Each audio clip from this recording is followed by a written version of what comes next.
one knee, my face towards the sky. To you I will confess. Can you hear me? What's up, and welcome to the show. Happy Monday, May 6th to you, and welcome to the Tony Gomez Show. We're coming at you tonight with part 2 of my interview with Adam Grossmann, singer-songwriter, the brains, the mastermind behind SKREW. Hell yeah, keeping that motherfucker rolling for years, man. Love it. Love me, SKREW. You guys need to check out Universal Immolation. Now that's a fucking banger. All my fucking all my metalhead friends out there need to check out Universal Immolation. That's a fucking banger. So waiting for hey, ¿qué pasó? What's up, Raphael? Hell yeah. So he's back in the house again. Hey, I know Adam's going to jump in here any moment now. I just finished texting him.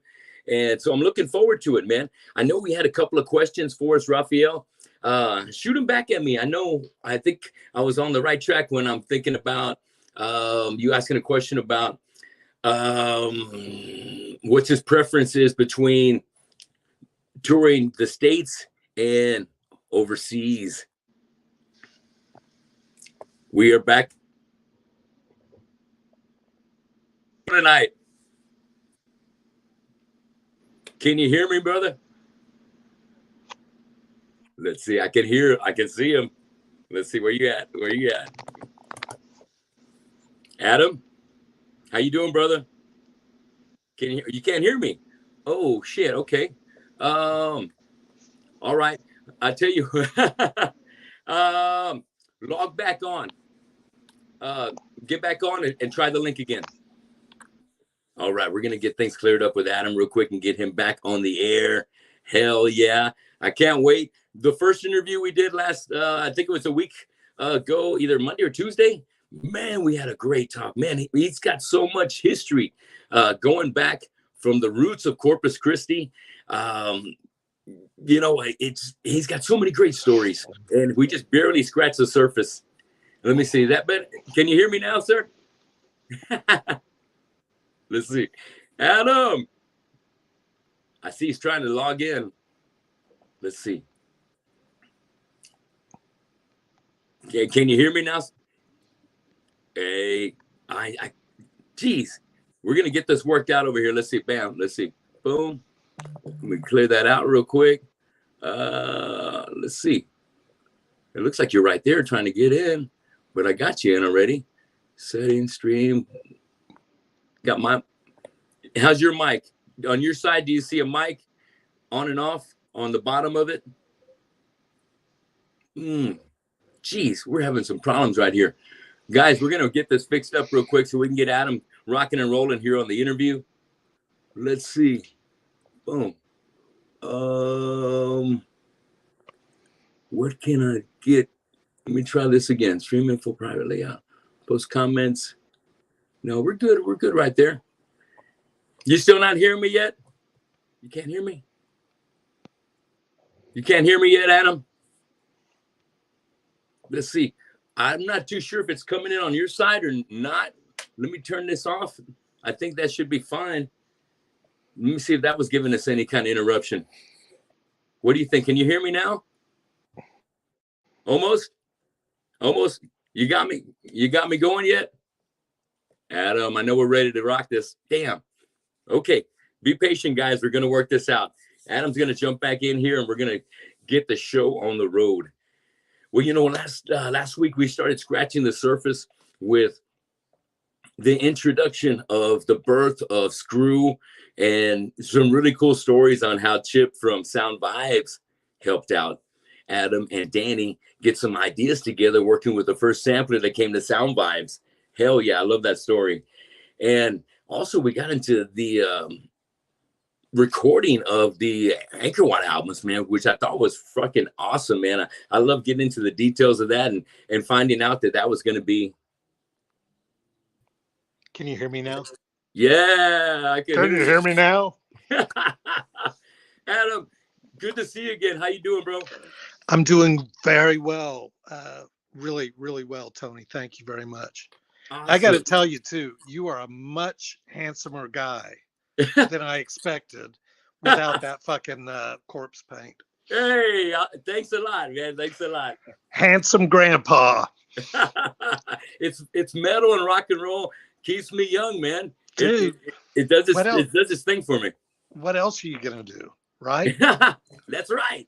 Fucking hey, man. I got 2 original bands, cover band, a couple of tribute bands. Fuck, man. What else? And then I put together. I got to share this with you, Adam. I put together an amazing Christmas show called Tony's Twisted Christmas Spectacular. I've had 4 years running. It's going to be the 5th year this year, and we raise money for the Coastal Bend Food Bank. So far, we've donated, over maybe about 1,500 pounds of food and at least $5,000 in cash. And we just, wow. And it's made up of a 20-piece band made up of all these different musicians from here in Corpus that are just generous motherfuckers and just generous, jolly Christmas guys that come together, and we put on a great Christmas show at the House of Rock.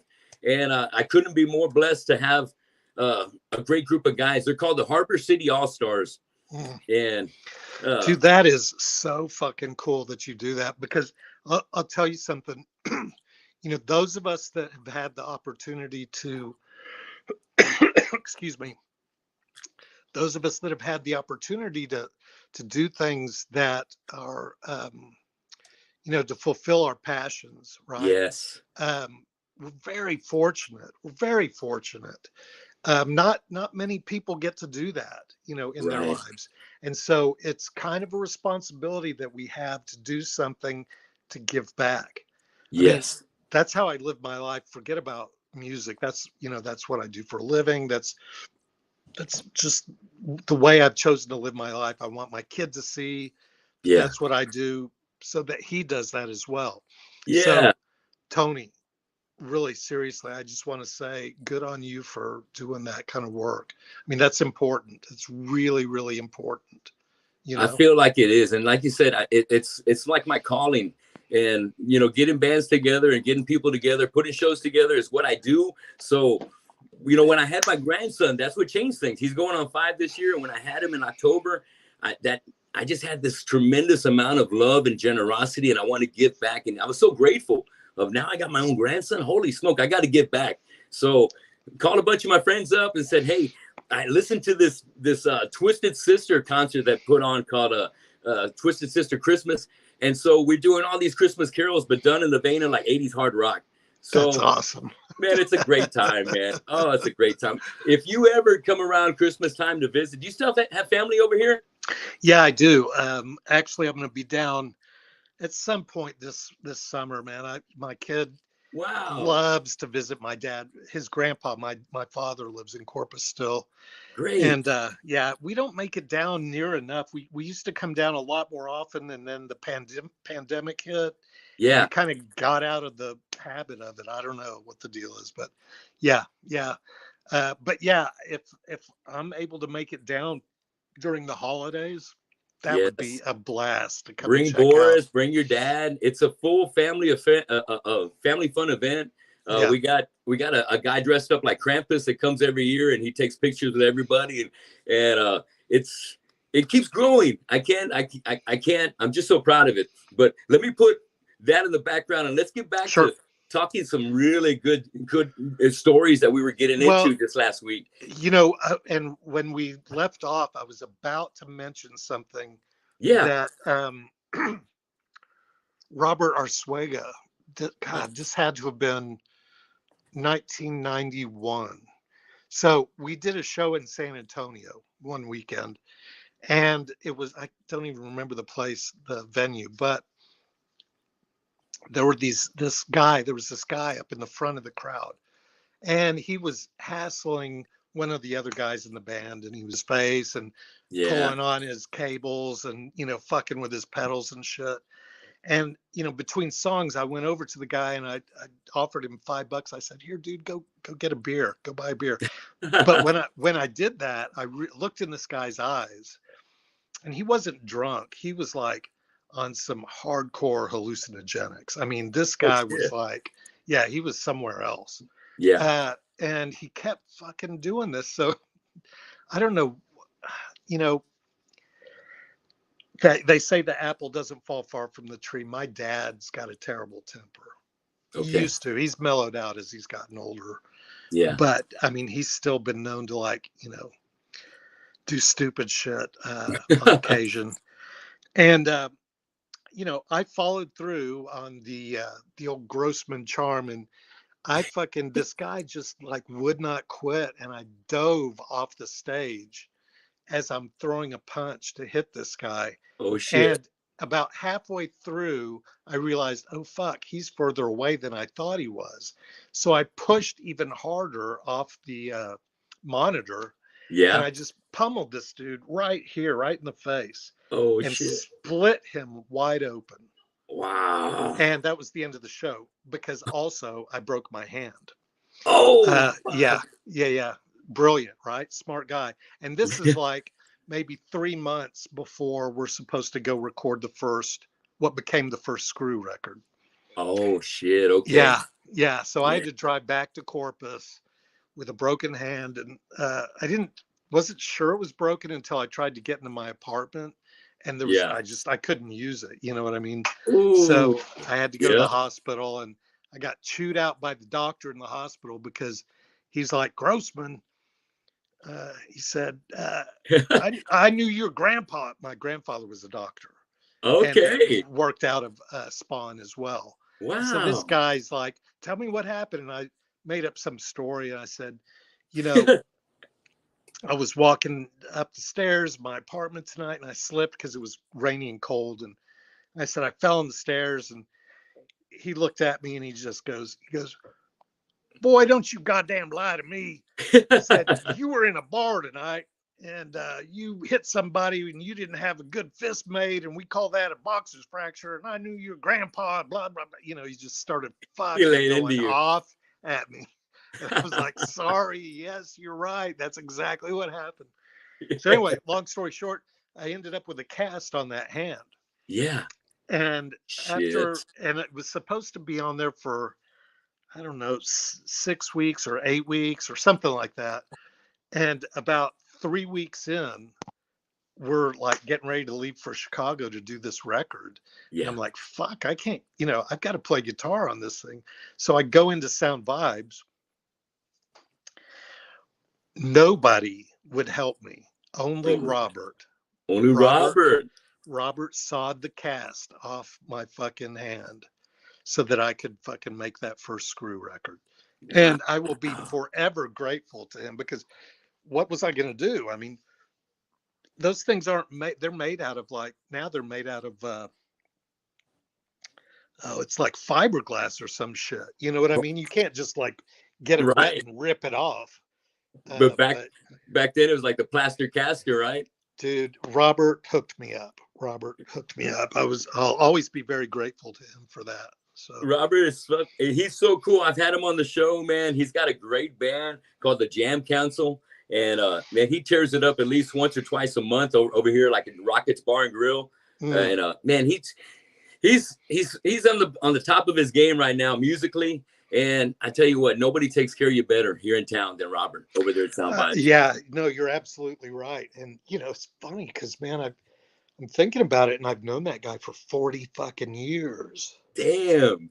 I mean, yeah, that's a long time. It's more than half my life. You know what I mean? Likewise, yeah. Yeah, it's really fucking cool. On the Robert's a great guy. Of Sound Vibes, have you noticed online that they're getting a new mural painted out there? Yes, I have been checking that out, and I'm waiting for my fucking face to end up on that wall.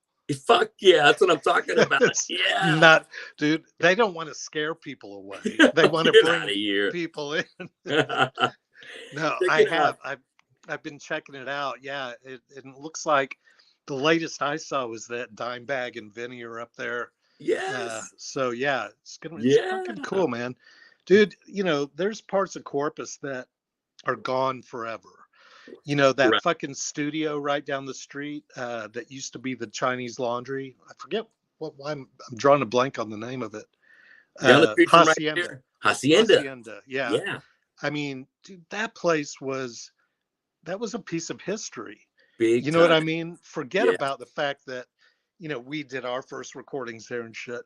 But I mean, I remember going in there one time, may have been the first time we ever went in there. And the night before, this guy, Steve Jordan or Esteban Jordan, had been in there.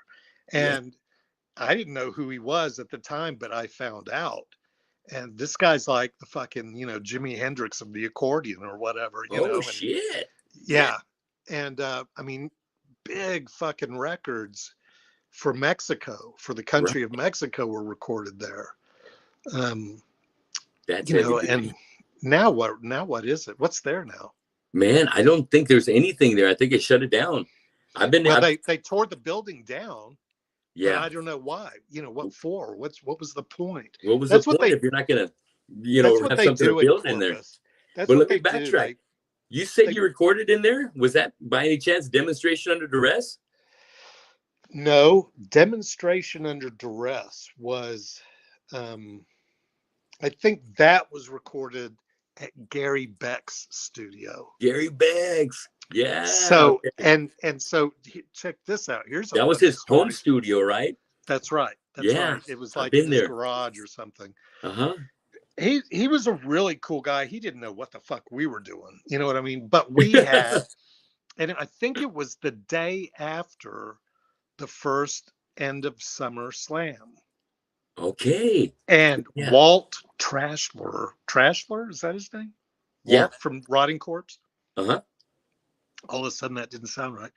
He was going to go in and produce our demo. Cool. And, in retrospect, I'm like, what the fuck we didn't need a producer, you know what I mean? But we didn't know what the fuck was, what we were doing then. So yeah, he comes in and of course he's shirtless. Walt doesn't ever wear a shirt. And he starts fucking just throwing attitude around.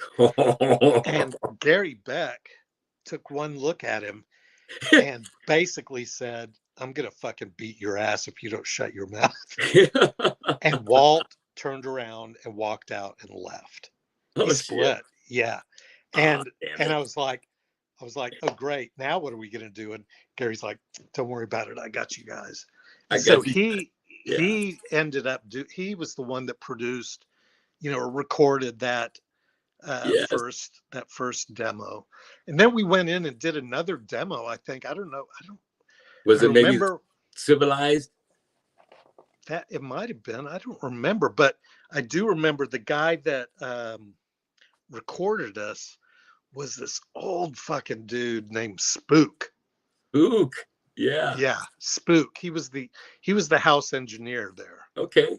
Yeah. And dude, he looked at us and listened to what we were doing, and he was just like, what the fuck? The only thing I could compare that to is when I was little.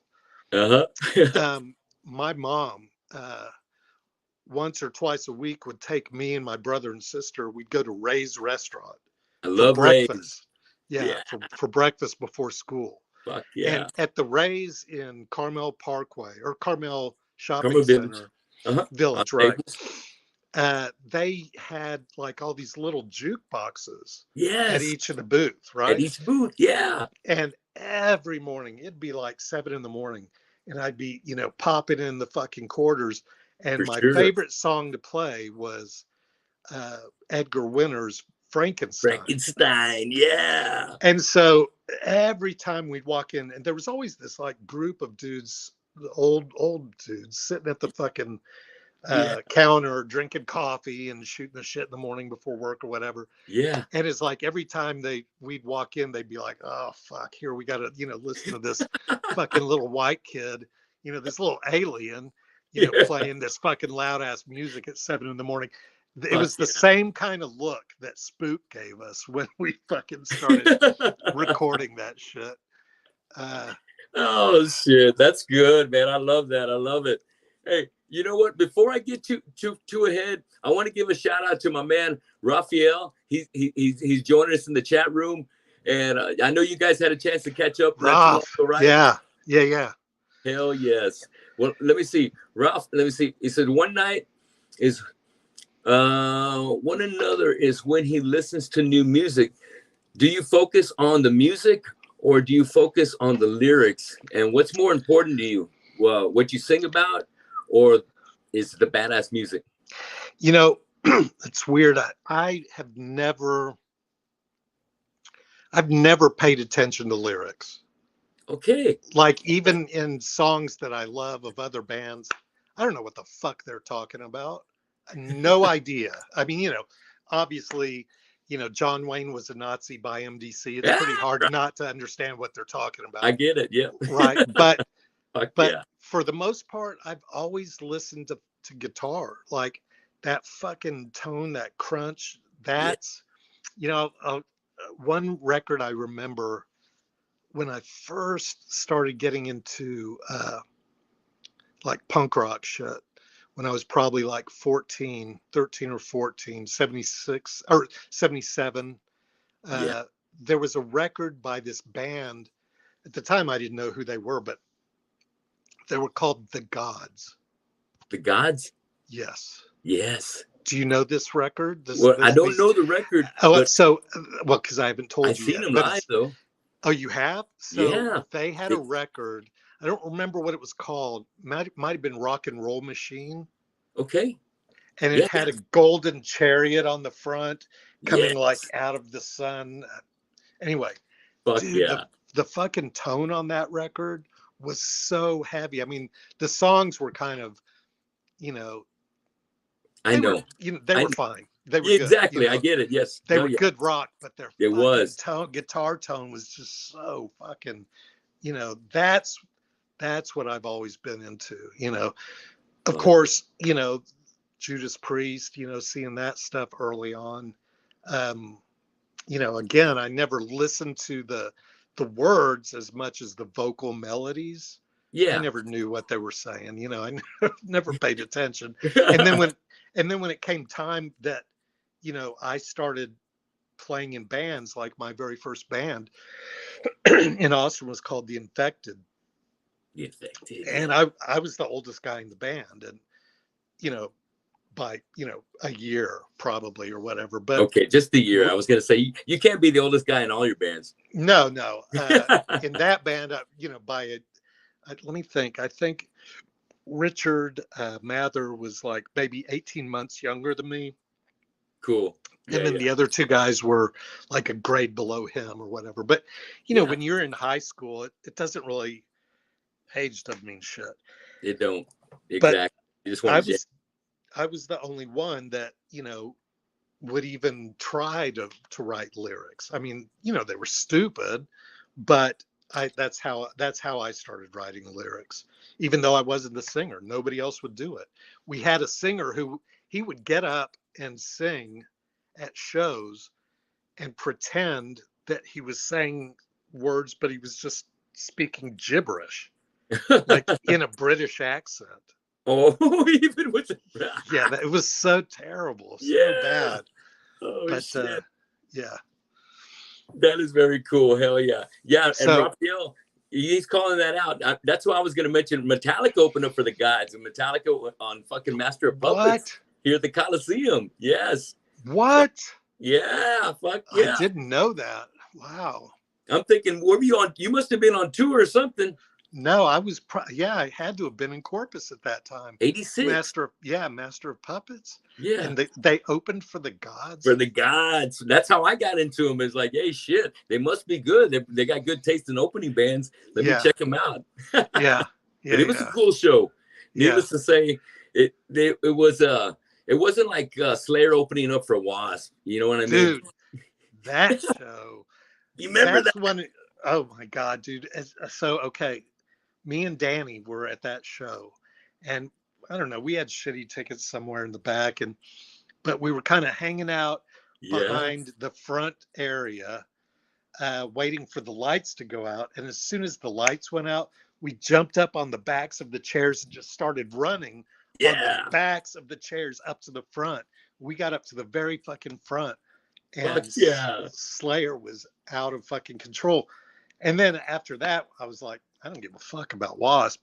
But Right. we hung out. We went and sat down with some friends. I couldn't believe, like, I had never heard of such a thing happening.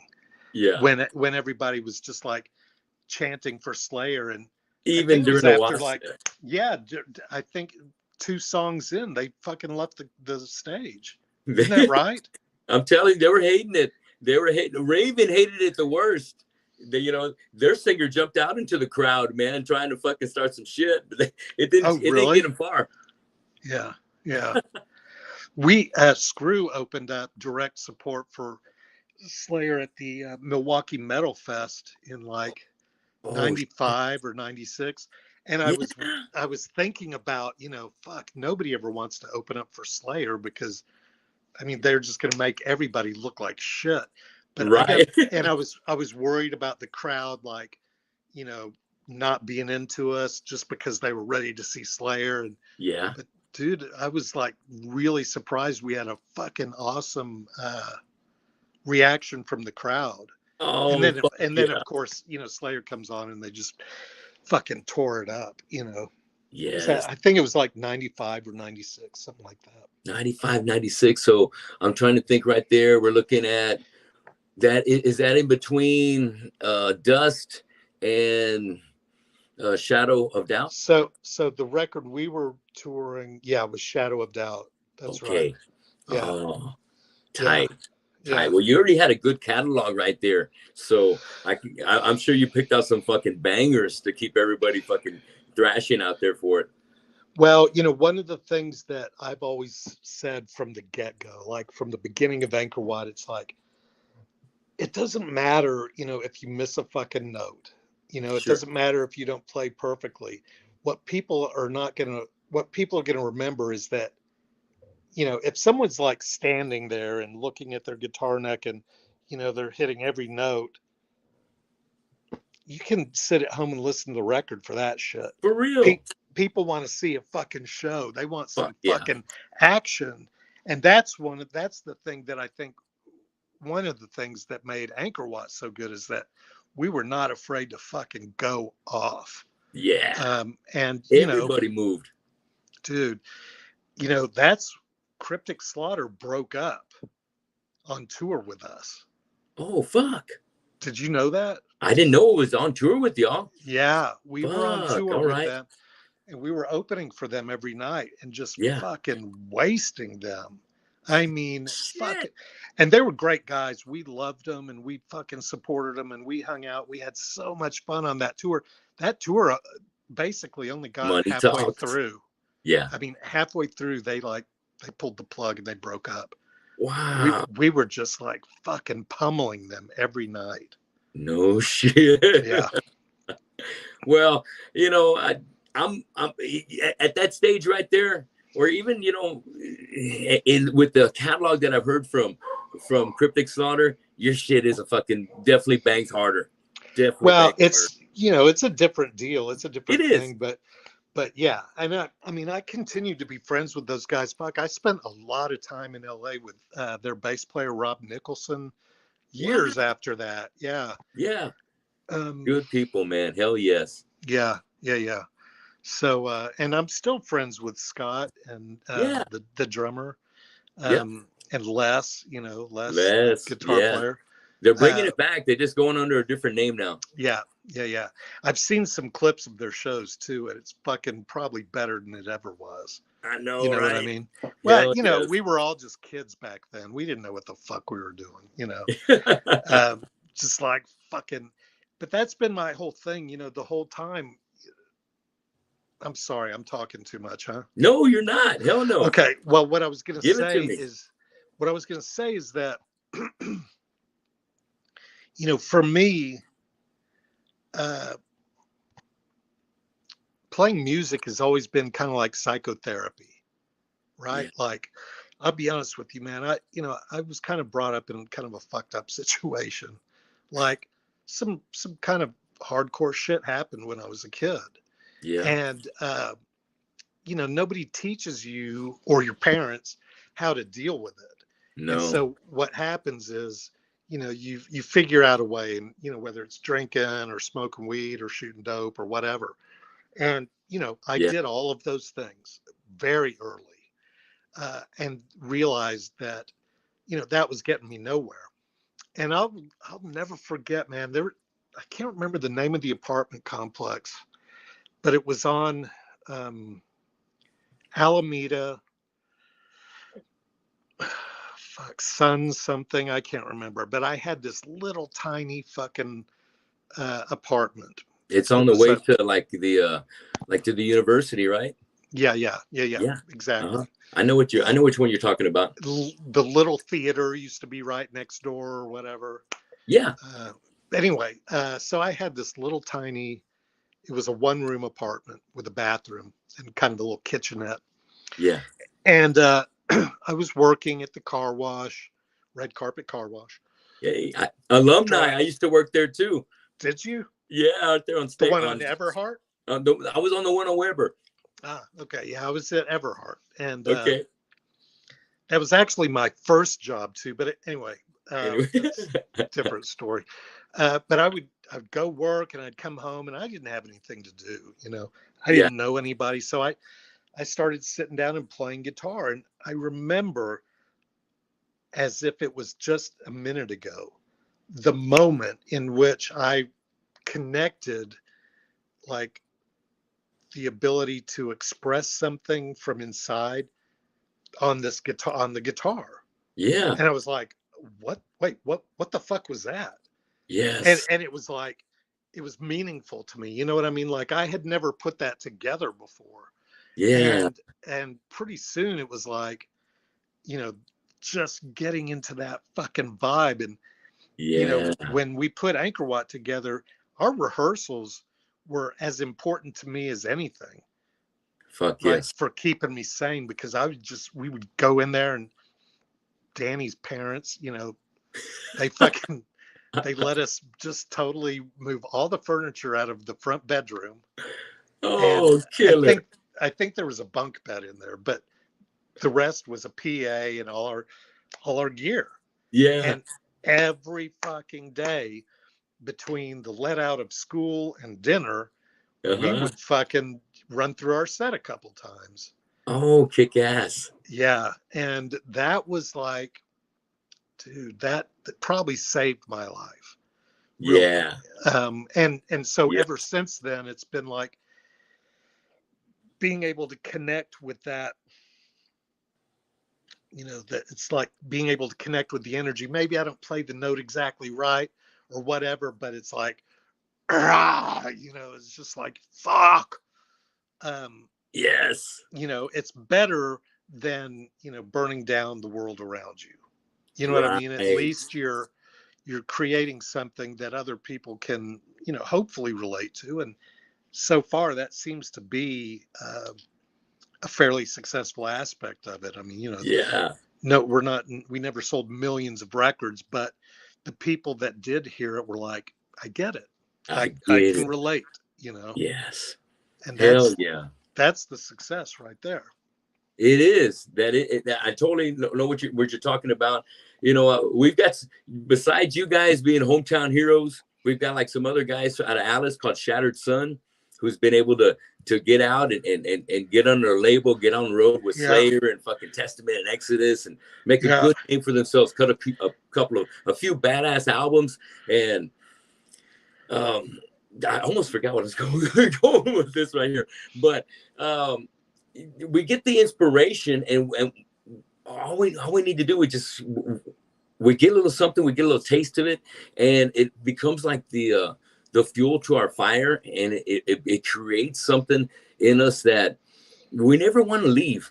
And it's, whether it's one band to breaking up into another band, we need that. And it's whether it's wanting to be on stage, whether it's wanting to create music with badass guys that are in the same mindset as you, or a combination of those kind of things that really kind of kept us out of trouble.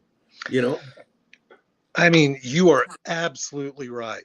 You're absolutely right, because I was in a lot of trouble until, I was looking at doing time. Holy shit.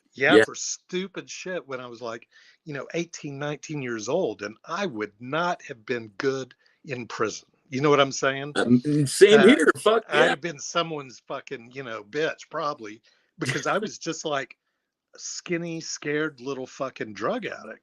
Oh, And I get it, man. I got busted for shit.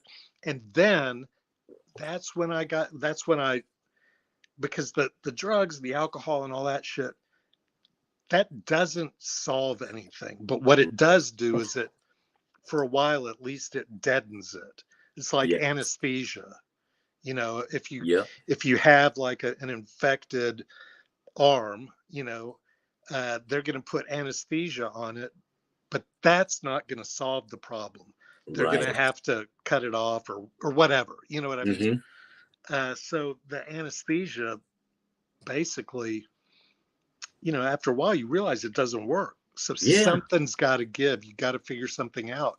And that's why I'm saying, like, people like us, Yeah. Tony, I'm not even joking. When we discover that we've got this passion and Yeah. this need to create, we have a responsibility to do it, for one. Yes. And two, because we've been so fortunate, we then also have to, I believe it's important to give, right? Yeah. I mean, I just think that's, That goes. they tell you when you're a little kid, don't be a selfish little fucker, share, Yes. let your friend play with the toy or whatever.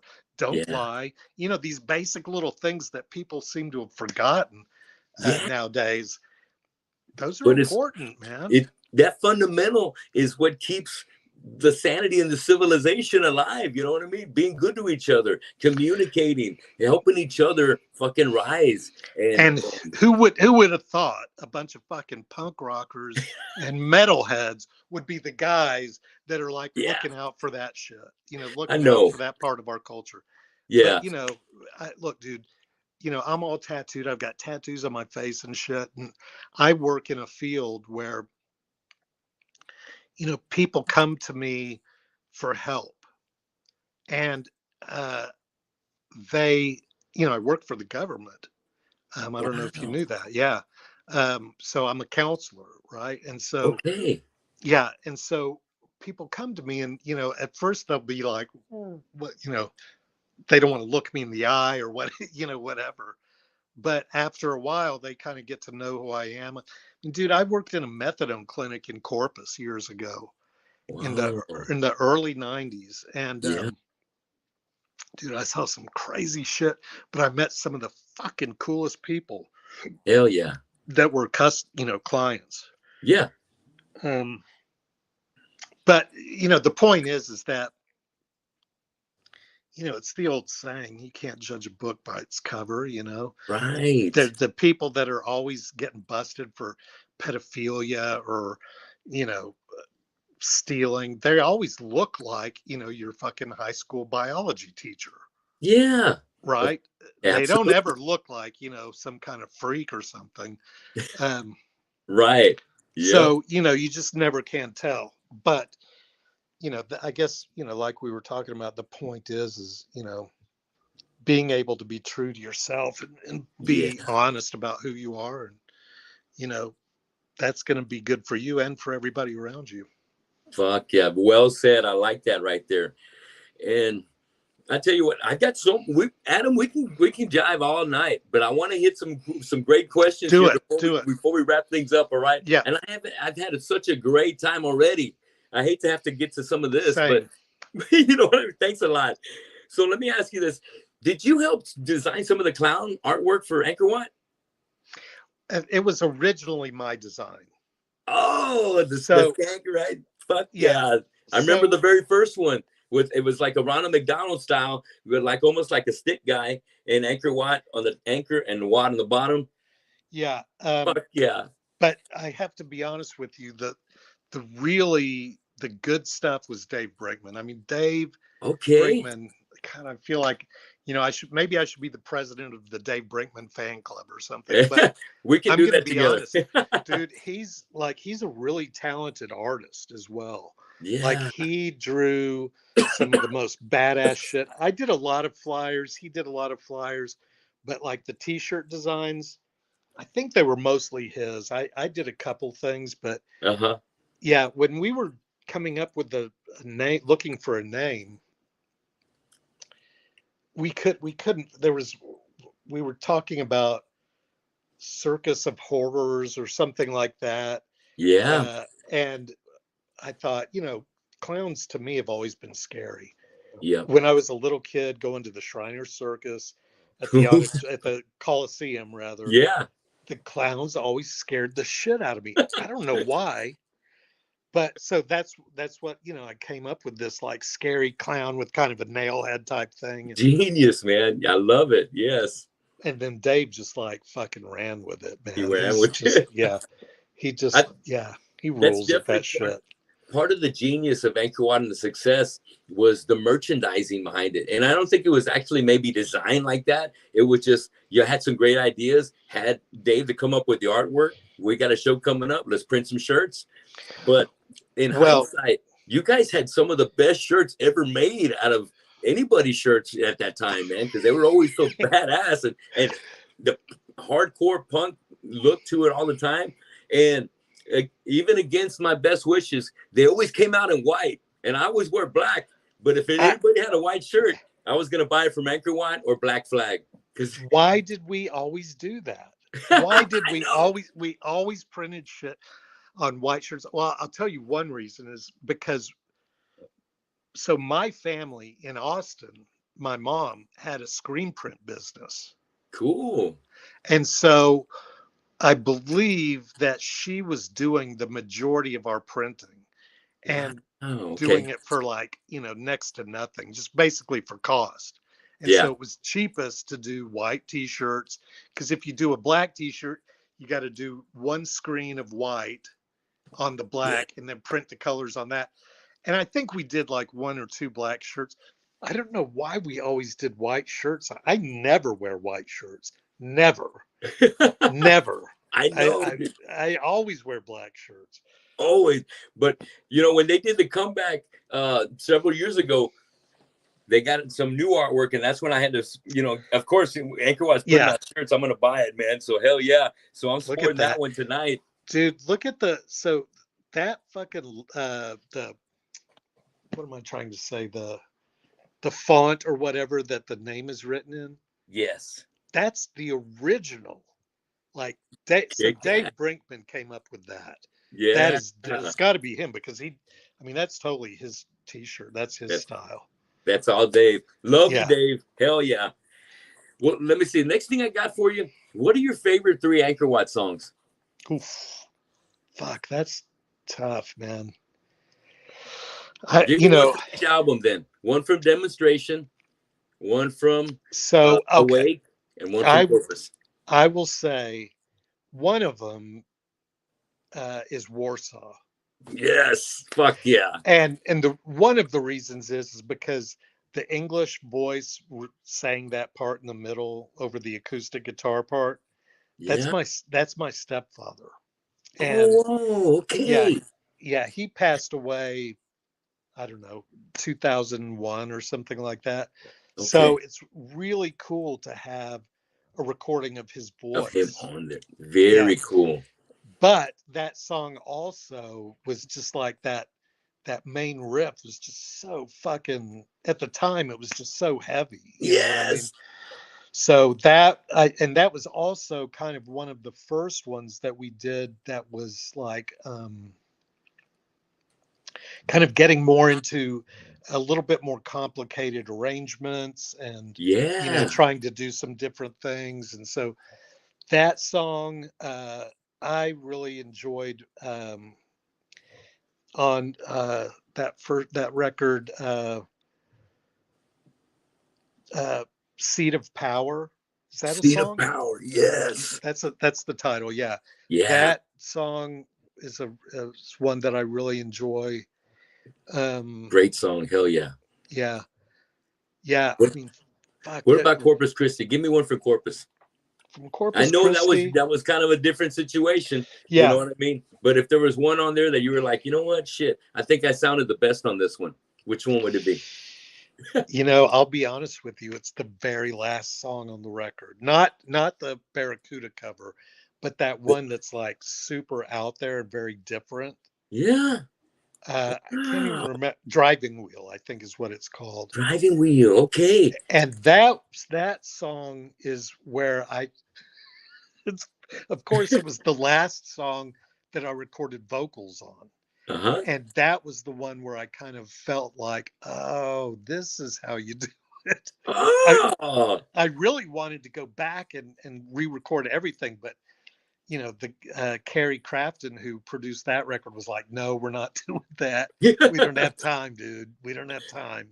Yeah. Uh, but that song is where I kind of got my sea legs, if you will, on the Yeah. vocals. But there's shit all over that record that here's something interesting that Okay. nobody probably knows about that record. So when at the end of the band, right, when I was living in Austin, I had to have a surgery. I had to have a hernia operation. Okay. So I was up in Austin. Danny was going to school in Austin, and Dave Nuss was in Nashville going to college at some fucking college. Wow. Uh, Yeah. and so I wrote that entire record in my bedroom. I was staying at my mom's house uh, for like 6 weeks while I kind of recovered from that surgery, and Okay. um, so I wrote that fucking record on a jam box. Like I just sat on the corner of my bed, and just like started putting all these parts together, and then I would send a Yeah. cassette tape to each of the guys. And then we got together at Thanksgiving holidays in Corpus, and we ran through the songs for like 2 hours. Yeah. And then at Christmas, we went and recorded the record. Whoa. Okay. Damn. So you just had to get your shit together. You had to work with the time that you had and Dude, get ready to fucking kill it. I don't know how I was much younger then. That's how I did it. You know what I mean? I'm an old Yeah. fucker now. Uh, but I mean, you're right. It's like you don't know what you can't do until you tell yourself, I can't do that. Right. You Yeah. just do what you do. You keep going. Yep. Yeah. And, Dave Nuss was, doing his thing in Nashville, and Danny was doing his thing at UT. And I think I ended up, after that surgery, that's when I got the job at the methadone clinic in Corpus. Okay. And I worked there for like 2 years. And then it came time to do our next album, and we got the opportunity to do it in Chicago with Al Jorgensen from Ministry. And so we were like, fuck. And here's Yeah. the thing is I had applied to law school. I had applied to 4 law schools and got accepted to 2 of them. So I Cool. was like looking at going to law school, and I didn't really want to do that. But that Yeah. was kind of what was expected of me. Uh-huh. And boy, when I told everybody, my family, when I Yeah. told them I'm not going to law school, I'm going to go do a record with this junkie in Chicago, Yeah. uh, they were not happy. I'm But sure. but Right. dude, you gotta fucking do what you gotta do. You And got to follow your heart. dude, that took me on a 25 or 25 year Yeah. career of Yes. having just incredible experiences. I mean, traveling the world, and movies, being in movies and TV, and just Fuck yeah. like you know I mean, it was a dream come true. That's Absolutely. why when my son was born almost 11 years ago now, um my life, every single one of my dreams had come true Oh, in my yes. life. And then when my son was born, I was like, oh shit, none of that means anything. I mean, Yeah. it's all meaningless until now. Yeah. Now I understand why that shit was important. Now I understand that caused me to be able to be the person that's going to be able to do this, Yeah. parenting thing. And Right. Dude, Wow. it was like, that was like having an amazing house. It was like I was living in this fucking incredible house, and all of a sudden I discovered after 20 years, there's a second story. Yes. There's a second story to the house, and it's Right. even more amazing. I know. I mean, it's just Oh like, shit. it's crazy. I love the way you see it. I love that perspective. Exactly. Cause I've got a couple of kids. My daughter's 29, my son's 23, and Grayson's going to turn 5 this year. And being a dad has been really the most fulfilling thing I've ever done. And being a weekend warrior musician has brought me a lot of joy because I've been able to be here every night for them. You know what I mean? And that in itself is a priceless thing. Just like being on the road and living the dream. You know. Absolutely, man. When my son was born, it was right when he was born, right as the last Screw record was coming out. And we were supposed to do like some festivals that summer. He was born in June. And we were Okay. supposed to do some festivals that summer in Europe. Yeah. And we had management and everything. And I was just like, there's no fucking way. I Because I can't have do it. so many friends Yeah. that did that left their kids to go tour. And I'm like, dude, I'll fucking clean garbage cans to If I got stay to with my kid. stay here. Yeah. Yeah. Yeah. Oh, Yeah. I dig it, man. I totally dig it. And you've just been now you like you said, now it's like you found that second story and it just keeps getting better. Oh my goodness. So real quick before we move on. So Boris Blackstar, man, Yep. I love Blackstar especially. I just to me, I think of the Blackstar equipment and stuff, but to me, that's like, man, he's gonna be amazing. And Well, he's already on the right track. You know what I mean? His dad, he comes from good genes. good stock. I'll tell Exactly. you, it was easier for me to talk his mother into Black Star than it was Boris. Really? Like, yeah, oh Okay. yeah, she was like, Black Star, okay, yeah, that's cool. Boris, I don't know.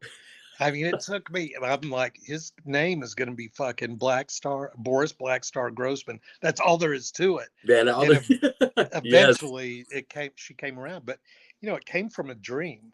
Yeah.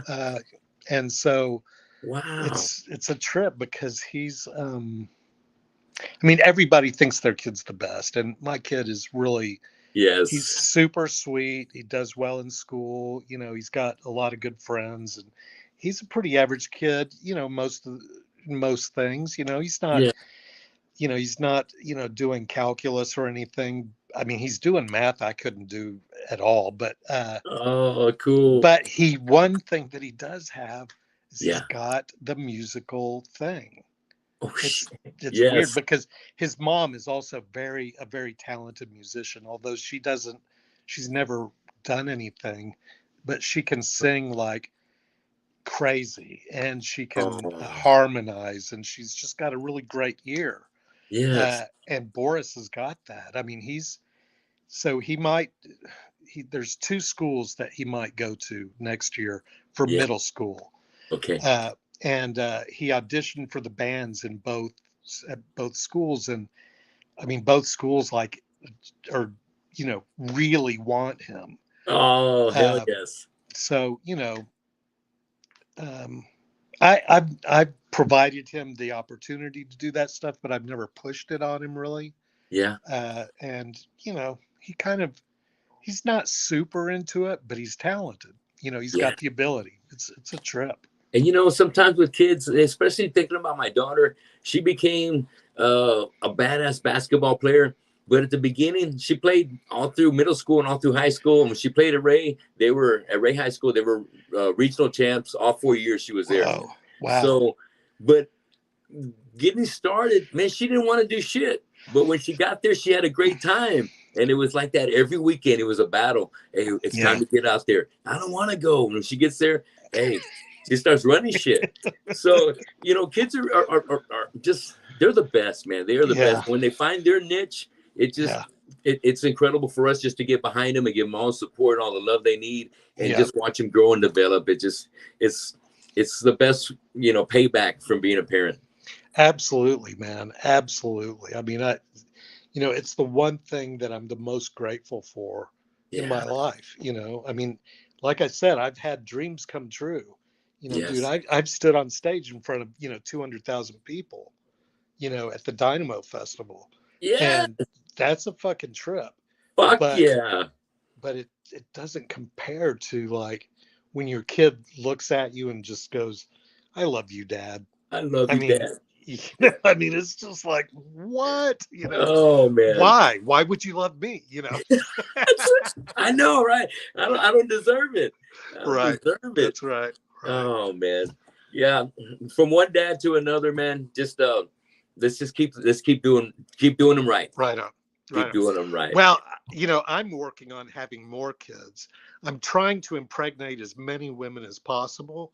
You go. So far, it's not working out that well, but I'm trying. That's all I can do is try. You know what I Hey, I mean? love the effort. Keep putting the effort. All right. I'm all about big families. I had two. I wanted three, but my wife was saying, "Nah, you know what? We're good. We can adopt if you really want." I'm like, okay, well, yeah, it's different when you have your own, but Well, it, and I'm very fortunate because Boris's mom and I split up years ago, and she married this guy who's a super nice guy, and they have since had a little girl who I okay, guess is almost 3, and so Boris is able to have a little sister, and he loves her to death, and I yeah, love her as if she was my own. I mean, um, yeah, but so I don't know.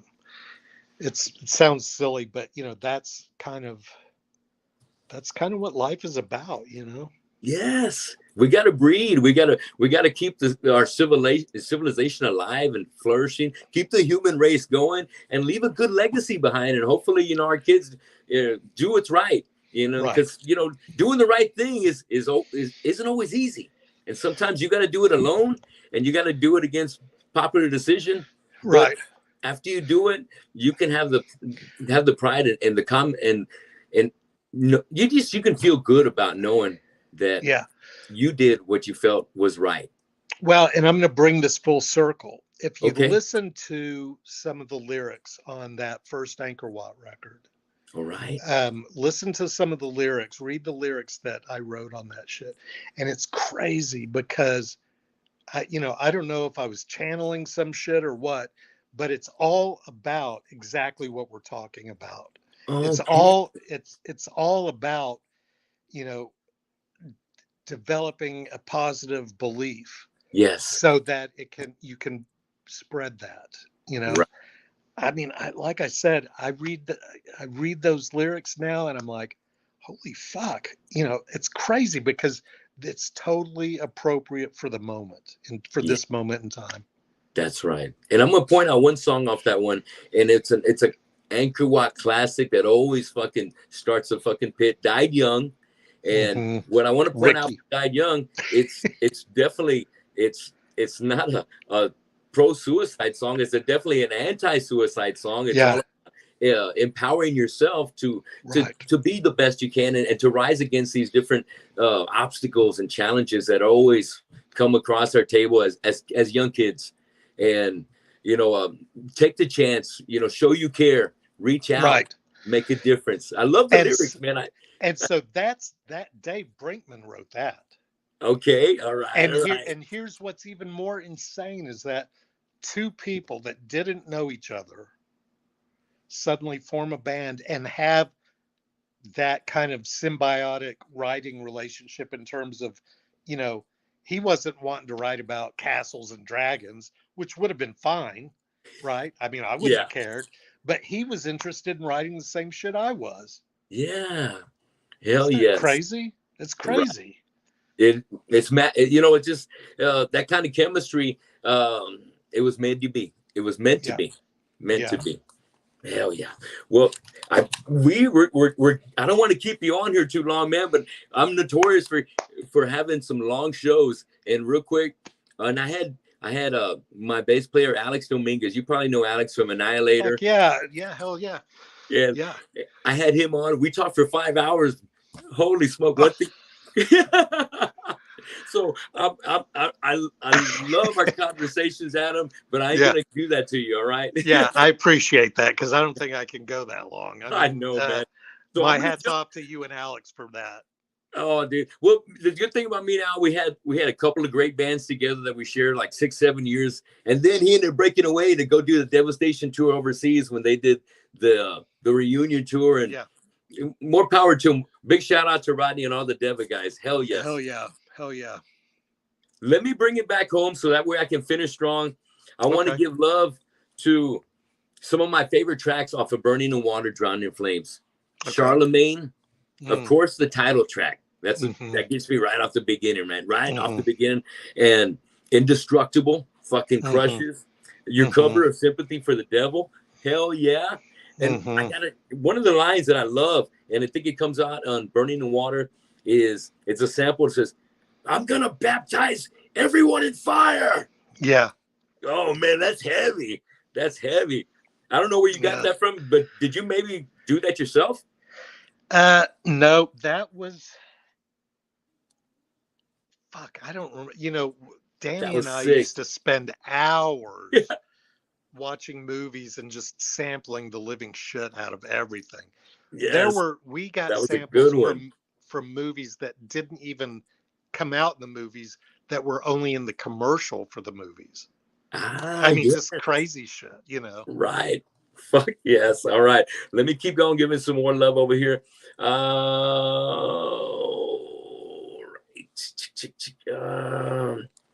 Okay, here we are right here. All right. Now, also, when it comes to Dust, so Dust hits a 94, and right Mm-hmm. out the door, fucking your opening track, Seated, is that right? Mm-hmm. Fucking Seated bangs hard, then it bangs into Picasso Trigger, and Mm-hmm. really dug the video for that Picasso Trigger.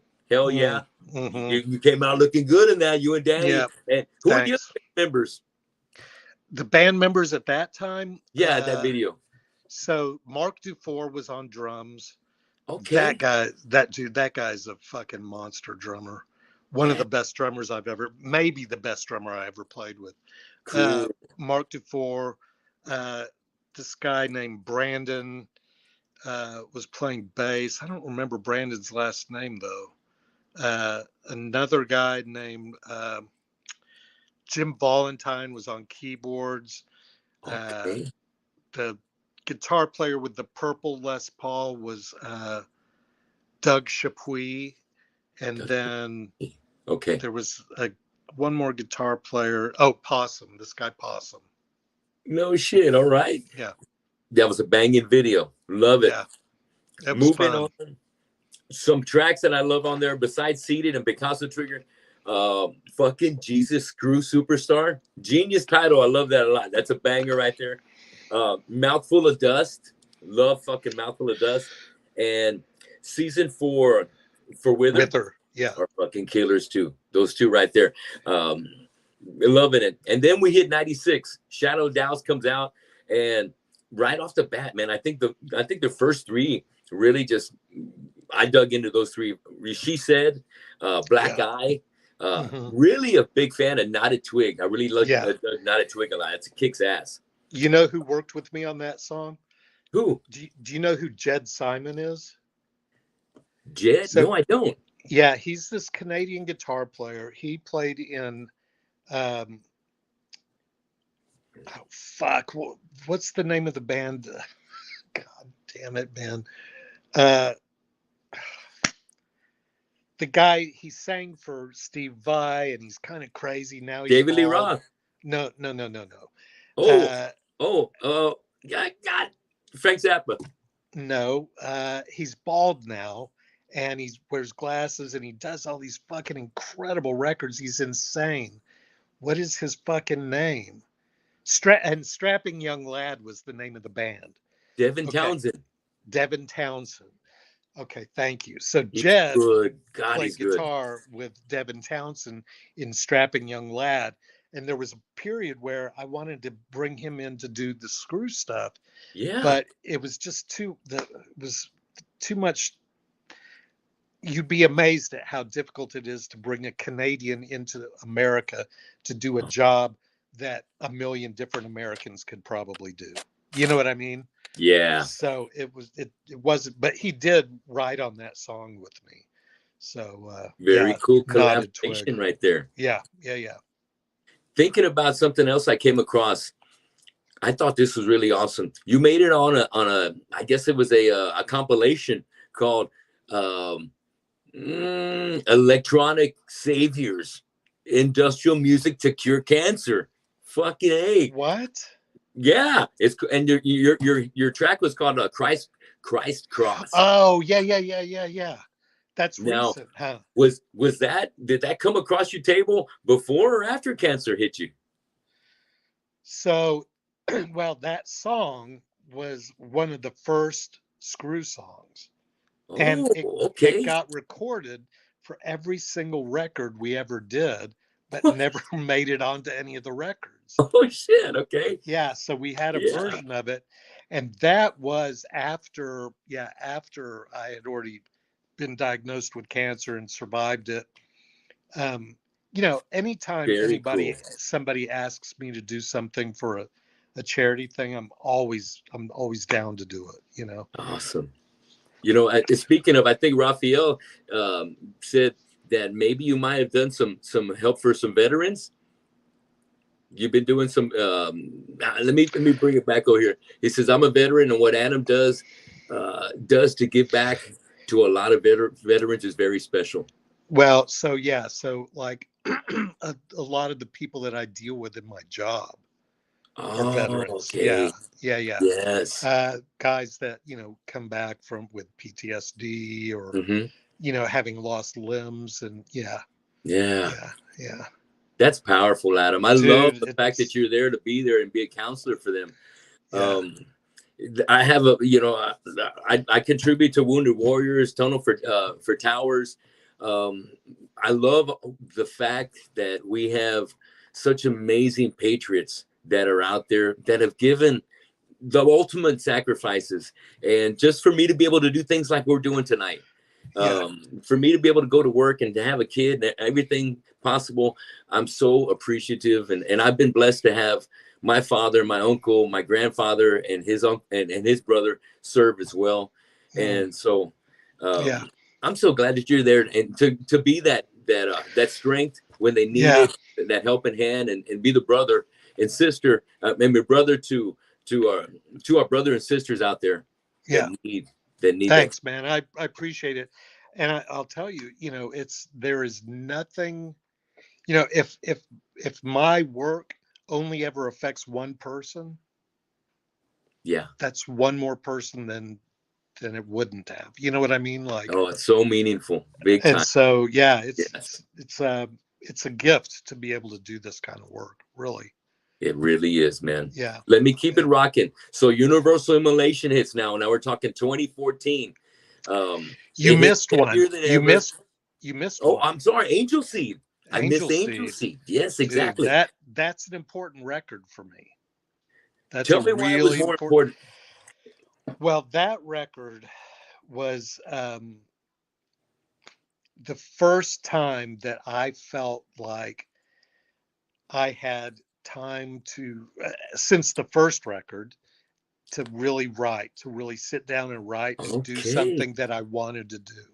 Yeah. And we got a chance to do a bunch of different stuff on there, which was, and also I think some of my best vocal performances of any of the records are on that record. Right So now. that was kind of the zenith of my, and I'm not even, you know, close to any kind of Mike Solis or, uh, Jason McMasters, anything like Ah, that.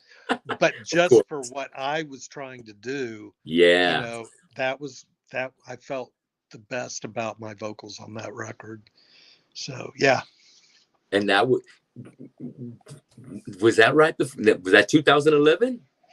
No, that was 1998. Oh, And 98. so then, So that's and a so, long time in between. yeah, well, so what happened was that was our last record for Metal Blade. And Okay. I had a lawyer in New York who was actually talking to some big labels at the time, who wanted to sign us, because it was like right around the time when stuff like, some heavier bands were getting big at that time. Yeah. Um, who were those guys from LA that, I'm terrible with names. Anyway, SOAD, who is that? Oh, a System of a Down. System of a Down. Yeah. They were getting big at that time. And so Right. there was a couple of labels that wanted to snap us up. And I kind of, dude, I blew it, man. I Oh, fucking pulled the shit. plug on everything. I started using again. Okay. And I just was like not taking care of myself. And um, Damn. yeah, yeah. And I called the lawyer and I said, I'm done. I'm going to go play in other people's bands for a while. And I, went and did some records in Germany, and I did the ministry thing for a while. And yeah, You were with Ministry for a while? a Wow. couple of years. Okay. Yeah. But I mean, they were years when we did a movie. Did you ever see that movie AI? Artificial Intelligence? Yeah. Steven Spielberg? Yeah. Yeah, of course. The band that's in that scene where they're blowing up the robots and shit. Get the fuck out of here. Wow, dude, I'm gonna Yeah. check that shit out tonight. It's been Oh, so dude. long since I seen that. There's some great shots of me in that video. Wow. I mean, in that movie. Yeah. It's a fucking long ass movie. I can't sit Yeah. through it, but yeah, we had a chance to do that, and Awesome. wrote for that record, for that movie, and then wrote for the next record. And by the time, I'd been in the band for 3 years before we were even in pre-production Yeah. to go out on the road. And when we did that pre-production, I was just like, man, I was getting fucked on money and all this kind of, stupid bullshit. And I was Okay. just like, fuck this, man. I think I'm done. I think I'm done here. And Okay. I went back to school and got my master's degree at that point. So Oh shit. After all this, you went back to school and got your master's? Wow, yeah, talk about discipline. That took some fucking work right there, man. I didn't know what else to do, to be honest with you, but I appreciate I mean, it did take some discipline. You're right. Of It did. course, hell I yeah. always sell myself short, but yeah. But then years later is when the one Universal Universal. Immolation came out. And it's And because you were writing things during this, you start getting the bug again, and I mean, I never stopped playing and I never stopped recording. I just got wasn't it. putting anything out. Uh-huh. I did a couple things with Paul Barker from Ministry. I did his solo record. Wow. I did a bunch of stuff, but Kick ass. it was much more like kind of underground type stuff. Okay. Uh, and stuff that actually some of the songs that I wrote during that period are some of the best things I've ever done.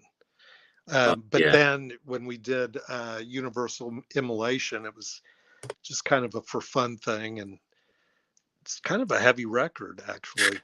That's a fucking heavyweight. That's a Yeah, heavyweight, man. yeah. I think I might have touched on a few of the song titles that I really loved off of Universal, but I definitely need to shout them out one more time. Nazarene Lash, man, it's fucking such a brutal track. It's got so many great pieces to it. And Rise gets you right off the bat. Rise, nice, slow heaviness, just keeps you moving. And then you get to the next crunchy part with Blind, Deaf, and Dumb. Mm, Fuck yeah, it's a banger. mm-hmm. And I really like the way you put together The Lie. That's a Mm-hmm. fucking banger.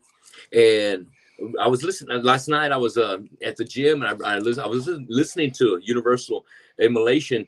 And one of my favorites is what you were able to get done with on Omega, because I remember you telling me about the new singer that you brought on there, and what he was able to do with Omega. The direction you must have been giving him was awesome, really awesome. I think it looks like we lost Adam here for a second here. Let's see if I can get him back in here, and we can wrap things up. Let's see. Golly, I hate taking so long. We're already about an hour and 15 minutes.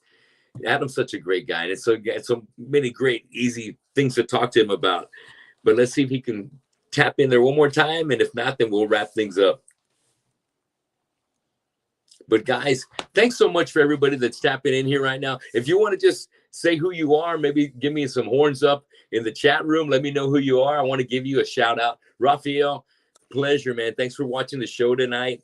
I've had a great time talking to Adam, and it was your inspiration when I saw your post on Facebook, how you hung out with Adam and had a great lunch and got to meet Boris, and just really was able to hit it off with Adam. That inspired me to connect with him.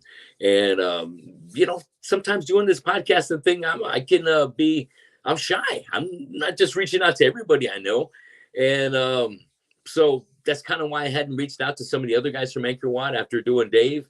But if it wasn't for your post, I wouldn't have had the chance to have Adam on. But thank you so much. And it looks like we got Dave in the house. Dave, much love. And, you know, I'm anxious to hear, hopefully, some new Angkor Wat coming soon. As you can tell, you know, I was sporting on my colors tonight. Hell yes. Love that. I think I scored this one. I don't know if you had shirts the first time you come back at the House of Rock at the sold out show. It may have been the second one, or maybe it was the one I saw you guys with the Accused AD over at Gators. That was a fucking banger right there. But I always loved Angkor Wat's merchandise, always the best. And Eddie, thanks for chiming in. Eddie from Zombie King in the house, Shredder. Eddie, thanks a lot, man. I love tapping into Eddie's Facebook. Every so often you're gonna catch him, and he can be chilling, and you can catch a great conversation with him real quick online, just out of the blue. But guys, it looks like that might be it for Adam for tonight. And I've had a great time talking to him. One thing I didn't get to with Adam that I always get to with all my guys is an episode of Draw the Line. Hell yeah, Draw the Line. So I tell you what, hopefully Eddie, Dave, and Raphael are still in here. Tell me, we're going to do an episode with you guys, all right? Since I got you on here, we're doing Draw the Line. So starting out first, I want each of you guys to tell me who you prefer out of Minor Threat versus Bad Brains. Don't worry about the explanation or anything. I don't need you to type it all out. Just tell me who you like. And then we'll get to our second set of questions for Draw the Line.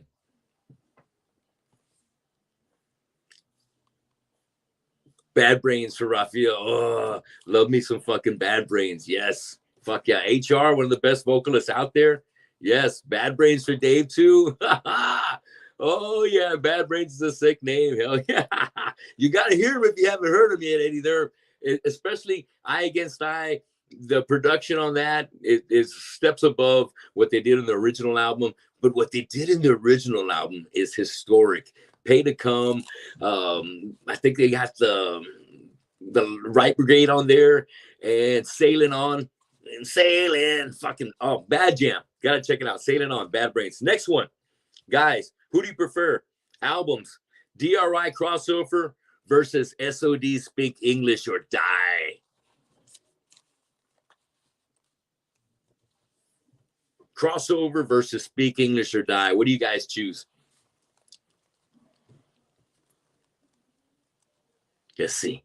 All right. SOD for Raphael. Hell yes. Shout out to Billy Milano and the guys at SOD and everybody in fucking off the Anthrax camp.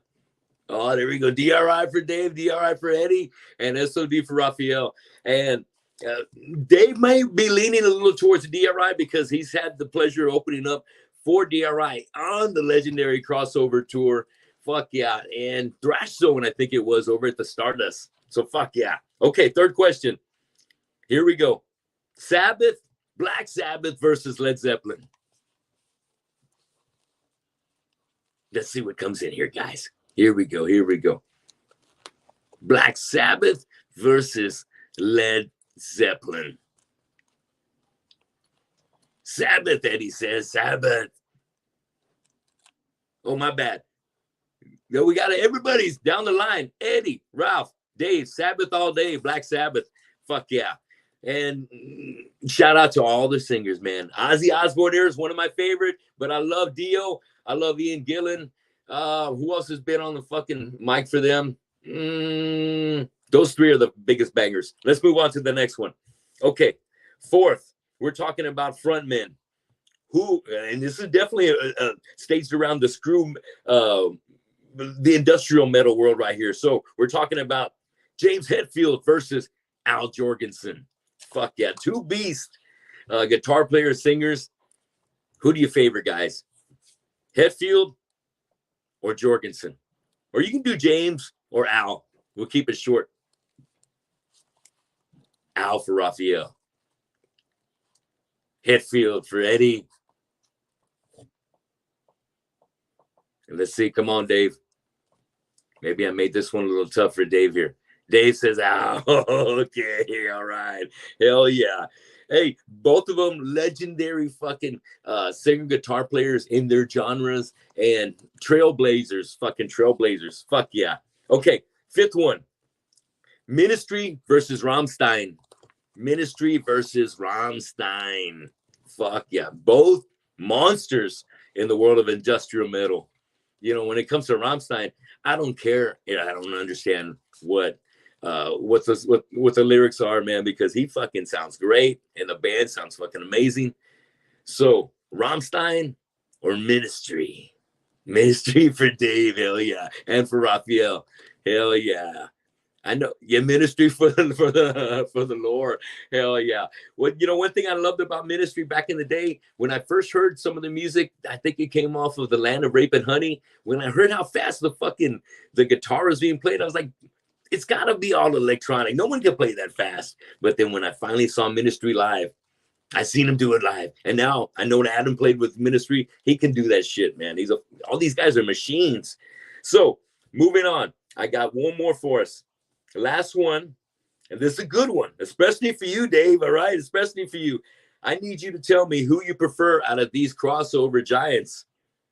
The Accused versus Cryptic Slaughter versus New York's Crumbsuckers. This is a three-way right here. A menage a trois of crossover, thrash, hardcore, metal, mayhem. The Accused versus Cryptic Slaughter versus Crumbsuckers. Now, I know Angkor Wat's already been able to hit the road with The Accused and Cryptic Slaughter, and I wouldn't be surprised if they shared the stage with Crumbsuckers too. Raphael's chimed in with Cryptic fucking Slaughter. All right. Money talking, people, listen. To get ahead and get some more. That's what the country's built upon. It all seems to stand for 1, 2, 1, 2, 3, 4. Yeah, fuck yeah. Oh shit, The Accused coming in hard with Dave. I definitely hear the Blaine love right there. Fuck yeah. And one more, Eddie Cryptic. So 2 for Cryptic and a lot of love for Blaine and fucking Tommy Niemeyer from The Accused. Fuck yeah. I want to get somebody from Cryptic Slaughter on the show. I've reached out for Scott Peterson. Guy's busy though. Guy's busy, and I reached out for Les. I'm gonna get one of them here on the show. But I got so much love for all these bands: Crumbsuckers, Cryptic Slaughter, The Accused.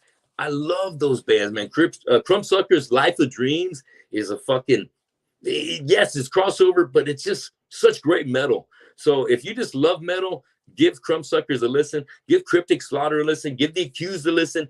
Look up Angkor Wat and look up fucking When Obscenity Becomes a Norm, Awake. Love it, man. From beginning to end, it's got a lot of the classics on there. And then, of course, Corpus Christi. Fuck yeah. Guys, thanks a lot for helping me out tonight. Eddie, Raphael, Dave, my bros. Thanks so much for being on the show, man. All right. Keep grinding, guys, and I'll see you at the next show. Hail Zombie King. Hail Angkor Wat. Be safe out there, brothers, and keep grinding. And I'll see you guys at the next show. Take care, bros. You got it, Raphael, Eddie, and Dave. Love you guys. See you soon. All right.